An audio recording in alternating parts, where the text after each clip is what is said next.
So we're fighting Marvin Vettori this weekend. Something of a rematch, I guess you could kind of say. For people who are unaware of the context, what exactly happened that time you and him had that altercation, everything around it? Which one? Oh, okay. There's been a few. The one that got physical in PFL, right? Yeah. You want the whole story, or? Yeah. Yeah, basically I was there with my wife and some friends, teammates. We were supporting teammates for PFL. And it was time to go. I was leaving. I had people the whole night telling me he's looking for me, and my same response was, I'm not very hard to find. I'm pretty easy to find. And so on the way out, I was walking. I talked to some guy. I was like, yeah, Marvin's looking for you. I was like, okay, cool. Same response. I'm not hard to find. On the way out the door of the arena into the Hard Rock, I look over and my friend Tuco is getting swung on by Marvin. At first, he's like telling him, like, you could see him do this, like, calm down, chill. We're not doing that. Like, he told him, like, yeah, I'm with my wife tonight, and she's pregnant at the time. So I'm like, yeah, that was kind of my thoughts. But anyway, I look and I see him literally swing at my friend Tuco, and my boy muffs him in the throat, like just hits him in the throat and shoves him back. So then I take off running over there. Then people start grabbing me, and there's probably like 40 people, I would assume, at that point. And he ends up somehow creeping off around the crowd and coming back behind me. And obviously there's 40, 50 people. I lose track of him in there, and people grabbing me. So luckily he goes to swing on this side. He somehow gets around and goes to swing, and my boy Tuco smacks his hand as he's swinging, and Tuco ends up hitting me because of the force and everything. So then I go this way, and finally by then I see him. He circles back this way, and somehow, some way, Michael Johnson gets everyone to move. He's looking me dead in my eyes. As you can see from the camera angles, there's 3 different angles that I've personally seen, and that video goes around everywhere. He's looking me in my eyes. He puts his hands up. Everyone separates, and what do? You walk away and you're a bitch, or you walk over there and hit him? I walk over there and hit him. And, yeah, I mean, he just kept moving a lot. He was moving fast, like getting back. He was, like, running away almost, like fading back. Not running, but, you know. And then his guy grabbed me from behind when I had like 30 teammates there. I still don't know how that happened. But, yeah, that's it. He stayed talking, and cops came. And all that good stuff. I think it's fair to say Marvin is something of a hothead, right? I think you could say that. So with that in mind, do you kind of take any of this personally, or are you just like, oh, he's just a little bit crazy and it's what he does? I mean, I always thought the guy was a little bit delusional. I mean, I know we all are delusional to some point, but I mean, when you have like the same reaction and same interactions with people over and over, and it's just always like kind of stupid, to be honest. Like, I don't know. It's like, grow up, man. Like, that's kind of how I feel. Like, I'm almost 30 years old. I got all those kids over there. Like, I'm not trying to act stupid. Like, and that's kind of like the whole point. It was like he got mad at me saying one of his fights was shit. And it was like, man, it takes 2 to fight. You know, it takes 2 people to fight. So if I called your fight shit, like, it's both of you guys. It's not just one. I've had shit fights. If I'm saying it, me as a fighter and other fighters, imagine how many other people you're going to see it from and hear it from. So it's like, if that's what you got mad at, like, all right, bro, we're not cut from the same cloth. We're just different. And that's okay. But the moment you try to put your hands on me is the moment that we have a problem. And the moment you try to put your hands on someone else that I'm close with, because you have a problem with me, we have a problem. And that's just it, man. I don't hold any ill will towards the guy. I sent him a message when his brother died. And never heard anything back. So it's like, all right, whatever, bro. That's the kind of person I am. I mean what I say. Like, it's fuck me, okay, it's fuck you too. Like, and I mean it. Before and after, like, fuck you. If you come up to me and like, yo, I apologize, or like, hey, I was wrong for this, like, we can squash it, because I can admit when I'm wrong. Like, you know, like, oh, I shouldn't have said your fight was shit. I was talking shit just like everyone else does on the internet. Or maybe it was. Like, whatever. But, yeah, man, I just try to stay quiet now. I used to like to have fun on social media, but now it's like, I got kids. I don't want them to do that stupid shit, because even though like fighters talk shit on social media, we can still fight. Like, we can still fight. Like, I don't want my kids to do that, and they can't fight, or they get into trouble or something stupid. Plus, like, I'm with my wife half the time when I go out. Like, I don't want problems. Like, I don't want to have to fight some dude because, oh, you said something on the internet. Like, come on, bro, get over it. Like, I'm not worried about it. So now I just try to stay in my own lane, mind my business. If you ask me a question, I'm going to answer it. I'll answer it as honest as I can. But, yeah, I don't want any problems with nobody. I'm just trying to out here live my life, make some money for my family, and mind my business. Brendan, right here. A new position for you, right? Never dropped back-to-back fights for you. So where's just your mindset coming into this fight with all the Marvin stuff aside? I'm just trying to stay positive, focus on myself, get back to where I was when I was winning all those fights. Laziness, complacency, comfort zone. There's none of that this time. It helps that I want to go out there and I want to hurt. Like, I want to make him feel pain. You know, I want to make him feel pain. Obviously, he wants to make me feel pain too, but I want to do the same. So the way I hit him is going to be different, you know? Like, it's the intentions are different. Obviously, I'm going to hit him just like I would any other man that I'm fighting, but the intentions are different. So, but it's not personal for me. Like, it's really not. I'm just going out there to be the best Brendan Allen. Whoever's across the octagon from me will get the same thing. He's never been stopped before, submitted or knocked out. Do you take that as like kind of a personal challenge, especially you said you're trying to hurt the guy, so I assume that would be included in that? Definitely. I'm always coming to end the fight. Like, I don't want to be there for the time, 15, 25 minutes. I don't want to do that. Who wants to do that? So I'm always coming to finish. It's to be the first guy to get a guy out of there early is especially a guy like him that's fought such good guys. He's fought really good guys. He's lost to them.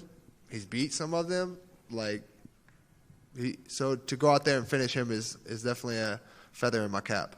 And what does just this fight mean to you, like being here in New Orleans? Obviously, Dustin Poirier's retirement fight. You guys have, years of history together. Does this feel like something special for you? Yeah, man. I'll take it in after the fight. Once we get the job done on Saturday night, then it's like, okay, we're good. It was a great moment. It was a great experience to do it, hopefully impressively, in front of my family, my fans, my friends, like everyone, in front of almost my home. I only live an hour from here. I'm driving back and forth every day whenever I have to come because I want to sleep in my own bed. I want to be with my wife, with my kids, and see everything, and just be in an environment where I'm happy. Like what's not to be happy about? I'm sitting here. I get to get paid to go fight some man on Saturday, which is obviously very nerve-wracking, but I get to go see my kids. I get to sleep in my bed. My wife cooks my food for me. Like, it doesn't get any better than that, man. I'm living a great life. I'm very excited, and we'll take it all in Saturday after the job's done, though. So you like doing the, sleep in your own bed, go home type of thing? Like, I know some fighters, they like the experience of, like, feeling like you're getting on the plane and staying in the hotel just because it kind of locks you in. You don't need any of that? I'm a homebody, man. I just like being at home, and I've had a great team around me, great guys around me all camp, and I've been traveling. I travel every camp. I travel all the time. So being home is what is most comfortable to me.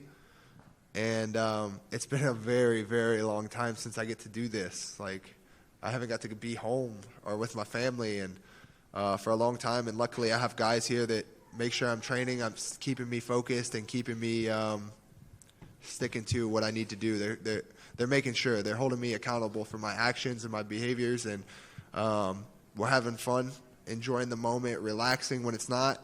When it's time to train, we switch that gear and we get to work. And luckily it's Wednesday, so only one more real training session tonight, and then it's just cut weight, a couple shakeouts, and we get to go put on a show for you guys. And the next pay-per-view after this is the middleweight title, Dricus and Hamzat. Just give me your thoughts on that fight. How do you think it goes? I think anything under 2 rounds is Chimaev, and I think anything over is Dricus. I think it's going to be hard for Chimaev to get him out of there like he has other guys. I think in deep waters, Dricus is going to be something Chimaev's never had before. That guy, say what you want about him. I'm not a fan of him, but I will give him his props. I'll give him his flowers where he deserves, and that dude can make it a fight, and he can dig deeper probably than anyone. He's very good at digging deep, and that's respectable by itself. Brendan, what's up, man? Devin. What up, dog? You got your red beans this week? Let's go, baby. I hope you got them too, man. Let's I wasn't allowed, bro. I wasn't allowed. Yeah. My man, he took a few questions that I had planned to ask, but, you know, you one of us, man. Like, you went to school an hour away, bro. You went to Covington High. Yep. You know, what does this mean to you? Did you ever even, like, imagine a scenario like this to where UFC brings a pay-per-view card to New Orleans, you fighting on it against a huge rival, you know what I'm saying, a guy that y'all both don't really care for each other? Did you ever even imagine this ever happening? In these circumstances, no. Obviously, it was always like a goal to make sure that the UFC comes back to New Orleans, you know. Never thought of pay-per-view, but I thought Dustin would be the only one to do it unless I can win a belt or have a name like Dustin. But reaching a name like Dustin is insane. Like Dustin Poirier, everybody knows Dustin Poirier, especially from here. Right. So I always hope for it, and I'm just I'm happy to be here. Like, everyone talks about my placement on the card, and it is crazy, but I'm just happy to be on the card. You know, I'm just happy to be here at home and put on a show for you guys, because this is where I came from. I haven't fought close to New Orleans or close to home in a long time, probably like 2017, 2018. So yeah, it's been a long time. Have you thought about, like, walkout music and stuff like that? Like, make it some Louisiana exclusive? Yeah, we got a couple songs streamed together, all Louisiana artists that I like, and yeah, I'm excited. That took a lot of thought. It has to. Yeah, yeah. Just while we're on that subject, can you go ahead and give me your top 3 Louisiana artists that you like the most? Right now, I'm on like a Frito, probably. I'm a big Frito Bang fan. That's my number one right now. Yeah. I like old Kevin Gates, some of his new stuff. Boosie, let's see, NBA YoungBoy. You know what we got? Rob 49 now. That's got a couple good ones coming. I love all them dudes. Yeah, you know, Wayne, of course, is number one. You Yeah. know, without Wayne, there's no rap for us as good as that. Right. Vtori, I watched something with Vtori on it about like 2 months ago. It was like an interview, and he had said something along the lines of just the thought of your face makes him upset, makes him not like you. What is maybe one thing you could think of about Vtori that makes you maybe not care for him? His attitude, the way he handles himself and how he talks. Like, it's just like, again, I feel like, bro, grow up, get over yourself. You're a human just like I am. Like, I'm no better than you, you're no better than me. But when you start treating me like that, or treating anyone like you're better than them, it's like, and they didn't give you a reason. It's different if someone gives you a reason. Right. But yeah, I just don't like how he carries himself. But again, I'm just trying to stay out the way of it. Like, I'm not trying to interact with you. If you're a bad man or whatever, like, do your thing over there. Just leave me out of it. I don't want no part, because the moment you fuck with me is the moment you're gonna get what you want. You're gonna get it. Just leave me alone. Leave me and my family alone, and we're okay. Bro, I wish you the absolute best, and I'm just so happy for you, man. Thank you, brother. It's great to see you here, man. You know, I'll be watching the Red Beans. Let's go. Brendan, back in 2020, you made a post about the recognition you received from Lil Wayne. Are you excited to have him in attendance this week once again? Yeah, man, it's super cool, right? It's super cool to see this guy that I've been listening to and watching since I was, like 10, maybe earlier. You know, that comes from Louisiana, that put Louisiana on the map almost. It's going to be great, man. It's going to be great. It's cool that I've got, you know, shout out from him before when me and Dustin fought on the same card. And, man, I'm just ready for Saturday night, man. I'm ready to get there. And it takes two to make a war. I'm going to do my part to make a war. I know you spoke about it a lot, about fighting Marvin Vettori and all the things that kind of happened in the lead up to this. Fighting here in Louisiana, fighting Marvin Vettori, does it just seem like the picture-perfect fight week for you? As long as the outcome is what we expect it to be, yes. If not, then it really doesn't mean nothing, man.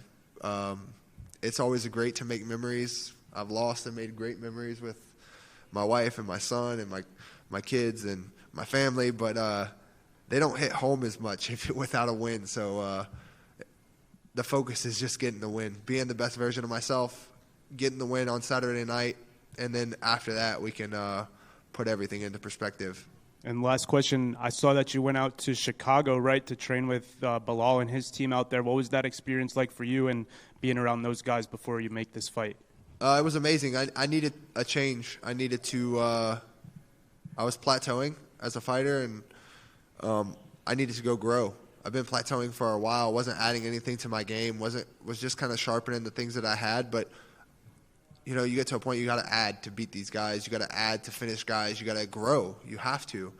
If you just stagnate, you're not going to do anything good. So I went there. I learned a lot. Got pushed a lot. They took me in and treated me like one of their own. And I'm so appreciative to those guys. It was such an amazing time. They helped the diet go well. They helped the game plan even better. And yeah, that's why I got Bully's jersey on right now. So yeah, it was great. And hopefully I go out there Saturday, I get this win, and then, you know, my boy Bilal's going to be back and go back and get his belt here soon. So, Brendan, one from me. What was it like to watch your best friend Tuco get his first UFC win? What an amazing moment. That was better than me winning my own fights. And it was just a great moment, great energy. That's probably the best fight I've ever been a part of as far as the corner, the energy, how me, Sean, and Robbie were together, the energy we had for Tuco, the commitment we had to him. It was just it don't get any better than that, man. Like I said, it was better than me winning myself. Him getting his first win like that, he earned that. You know, he didn't just go out there and get a lucky punch or anything. He had to dig deep at certain points, but he handled adversity like a true professional at the highest level, and I'm super proud of him. Earlier you mentioned about your placement on the card. Like, are you like disappointed that you wasn't on the main card? I mean, it's kind of weird, to be honest. Like, we're higher ranked than everyone but the main event. So, and I'm from here. Like, I live an hour. I live closer than everyone. So it's weird. But again, I'm just thankful to be on the card. That's all. I'm just thankful to be here and be able to put on a show for everyone and just have the experience. And obviously, I know you're going to be pulling for Dustin, but how do you think he gets it done in the main event? Oh, man. Decision. You know, Max is a freaking stud. He's so tough. He's so good. And at 55, look what he's doing. So, honestly, it's one of those fights. I don't know who's going to win. I don't know. But no matter what, all the fans are the lucky ones because it's going to be an amazing fight. It's going to be an amazing fight. Devin Johnson. Brendan, I recently saw in an interview that you said the first time that you trained with Dustin, he knocked you to the ground. How influential has he been on your career, and what does it mean for you, for both of you guys, to be such iconic fighters for Louisiana? Well, we started on the ground. He just hit me super hard, like from ground and pound in my guard. Yeah, I was like 14, man. That was crazy. But Dustin's a great person, man. If you want to be like somebody and you're from here especially, you want to be like Dustin, you know? What he does for the community, what he does for fighting as a whole, what he does for Louisiana, what he does for his family. Like, he's a super respectable human. Not a respectable fighter, not a respectable dad, like everything. How he's able to organize everything in his life to make sure he gives his whole everything the proper, you know, attention it needs is very respectable. And if you've never done it or had a piece of that, then you don't understand how hard it is to juggle being a fighter, being a dad, the businesses he's involved in, the sponsors he has. Like, I have a lot on my plate, and that man's probably got even more on his plate for sure. So how he handles that and is able to bring attention and the proper attention to everything is super, super respectable.